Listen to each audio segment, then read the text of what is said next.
Hello, everybody. This is Jim Exby with Compliance Professionals. I think it's probably happened to almost everybody on the face of the earth. It's that momentary lapse of attention, thinking about a personal problem, getting distracted for one reason or another, and it ends up slipping, tripping, and falling, and pow, you're on the ground. Did you know slips, trips, and falls are the number one reason for industrial injuries in the United States of America? And here's the astounding number. More than 95 million lost work days per year because of slipping, tripping, and falling. Well, if it's that important, let's talk about it for just a minute. I think the most important thing that you can do is practice safety. Stop and think about what you're doing before you do it. Don't learn through experience. That's the hardest way. And we've all at one time or another been on the ground, and by golly, that hurts. So there's various ways to suffer slips, trips, and falls while you're working. You can slip, you can lose your balance, you can trip over objects left in the walkway, or you can just simply fall from an elevated position above the ground. Let's talk about each one of them real quick. Like slips. Slips are caused by wet surfaces, spills, all different kinds of weather hazards. And by the way, it's starting to get a little bit colder. They're saying we could possibly have a little bit of snow, maybe some ice. Slips are more likely to occur when you're hurrying or when you're running. You wear the wrong kind of shoes. They don't have any grip on the bottom. You don't pay attention to where you're walking. You just think you need to go that way, but you don't look at the pathway that you need to walk through. To avoid slips, you've got to be on the lookout for foreign substances on the floors. Now I want you to stop and think about where it is that you're working. And think about all the different things that might be on the floor or on the ground that you can slip on. Because, it can vary from work site to work site. It might be water, it might be ice, it might be food, grease, oil, sawdust, metal shavings, could be soap, could be, all kinds of debris. Even small quantities are enough to make you fall. When entering a building from the outdoors or from debris areas, clean off your footwear thoroughly. Snowy and rainy weather requires you clean off the soles of your shoes as you come inside. Don't go too fast, walk safely, avoid changing directions too sharply. Tripping. Trips occur whenever your foot hits an object and you're moving with enough momentum to be thrown off balance. It can be trash, unused materials, any object left in walkways or aisles, or other areas designed for pedestrian or worker traffic. It can be extension cords, tools, carts, and other items that should be removed or properly barricaded off. If things are in the way, report it to somebody and let's get them moved. Walk where you're supposed to walk. Shortcuts through machine areas invite accidents. Please don't do that. You can get hurt doing that. Falling, of course, falling, as everybody knows here, is absolutely the worst thing that can happen to you, especially falling from elevated positions like ladders, scaffoldings, beams up high. And they result in serious injuries and sometimes even death. You don't have to fall from a very high distance to get hurt. A great friend of mine, Casey, friend of our family's, she fell from 6 inches. 3 operations later, and they had to freeze her ankle. a 6-inch fall.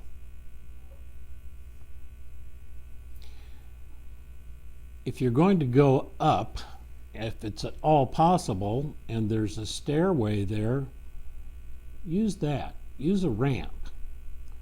They're there to protect you should a fall occur. If you're carrying a heavy load, which hampers your ability to properly ascend or descend the stairs, use an elevator or find some help.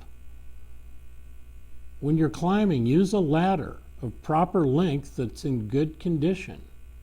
Keep it placed on a firm surface. Don't climb a ladder placed on machinery, crates, stock, or boxes. Keep the ladder's base 1 foot away from the wall for every 4 feet of height. Don't overreach. Always have control of your balance when working from a ladder. Never climb a ladder with your hands full, and always carry tools and proper carrying devices like tool belts or buckles. So I've got some tips for you here. Keep walkways, aisles, and stairs free of tools, materials, and all other hazards. Clean up any leaks or spills on the floors, stairs, entryways, and loading docks promptly. Keep cords and power cables and air hoses out of walkways. Place trash promptly in proper containers. If there's trash in the walkway, don't look down at it and say, well, somebody else threw that there, and keep on going. Grab it real quick. Let's throw it into the trash bin. Walk, don't run on stairs. Hold on to stair rails when you're going up and when you're going down. Don't jump off of platforms or any kind of loading docks, and stay away from edges. Pay attention to your movement in the surroundings. Focus on where you're going, what you're doing, and what lies ahead. You should always try and expect the unexpected. If you're walking from point A to point B, look at the pathway that you're going to take. Make sure there's nothing that's been placed in your way. Wear good shoes with non-skid soles and flat heels. Avoid baggy or really loose pants that you could trip over around your shoes, and walk. Don't run.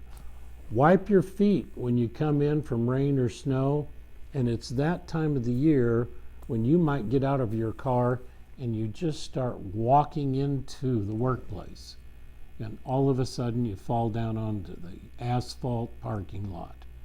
You hit some black ice, your feet flip up in the air, and you land on your back. Keep your hands at your sides, not in your pockets. Don't carry heavy loads you can't see over. Walk slowly on slippery surfaces. And if it's really slippery, once again, you're out in that parking lot, slide your feet along. I don't want you hitting your head on the asphalt. Be constantly alert for and remove or go around any obstructions that are in your pathway.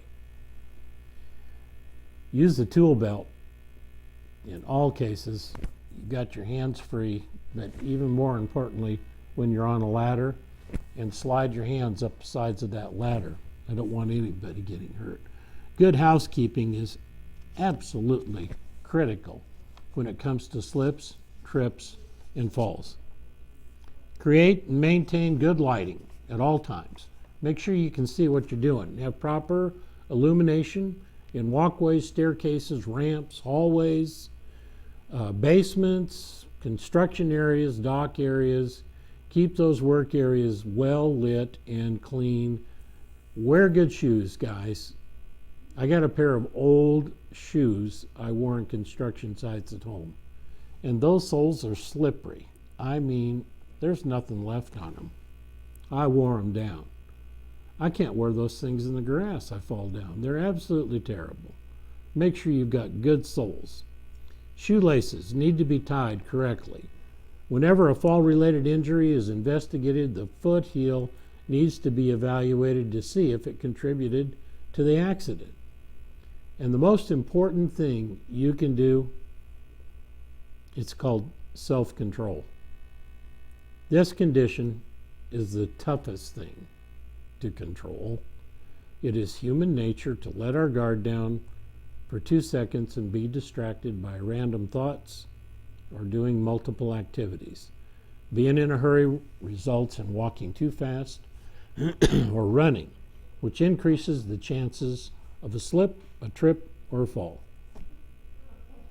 Taking shortcuts, not watching where you're going, using a cell phone while you're walking, carrying materials which obstruct your vision, wearing sunglasses in low light areas, not using designated walkways, and speed are common elements in many of on-the-job injuries.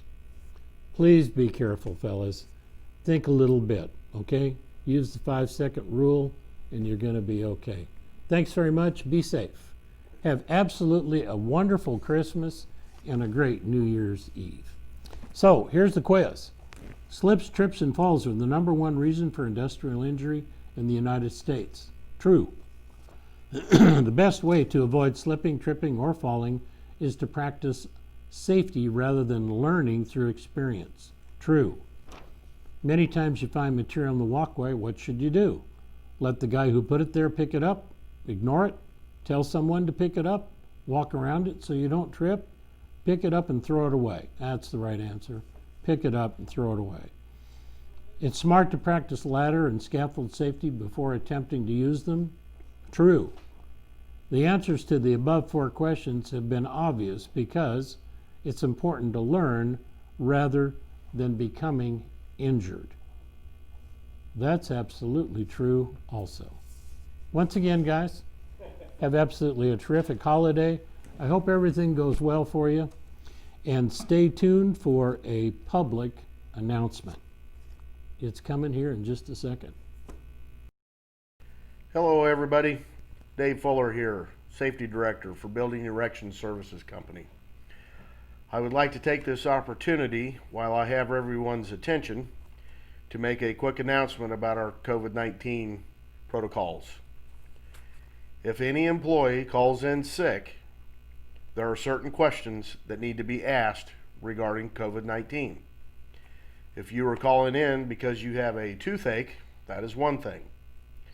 But if you are calling in because you are exhibiting flu-like symptoms, then we, as a company, need to make a determination to keep other employees safe and to determine possible leave under the CARES Act, which has provisions for supplemental pay under the Act. The questions that we need to ask are as follows. Number 1, have you been in close contact, which is 6 feet or less, for a period of 15 minutes or longer with someone who is tested positive for COVID-19? Number 2, do you have a fever of 100.4 degrees or above? Number 3, are you experiencing shortness of breath, sore throat, runny or stuffy nose? Number 4, are you experiencing body aches, chills, fatigue, or a change in taste or smell? If you answer yes to any of these questions, it is critical that you do not come to work. If an employee has been in contact with a known positive of COVID-19, they will be required to stay home and will not return to work until they are released from medical care or health department. If an employee has not been in close contact with a known positive COVID-19 individual but exhibits symptoms, they will be required to be symptom-free for 72 hours before they can return to work. All employees who need to be off work will need to call their job site foreman. Each job site foreman shall ask the employee the referenced questions. The foreman will then notify the safety director of the individual's condition. If any individuals need to quarantine per BESCO policies or healthcare providers or health department, the most stringent guidelines will be followed. You may need to provide documentation of release from care in addition to any test results. All approvals to return to work will need to go through the safety director. Thank you and have a great day.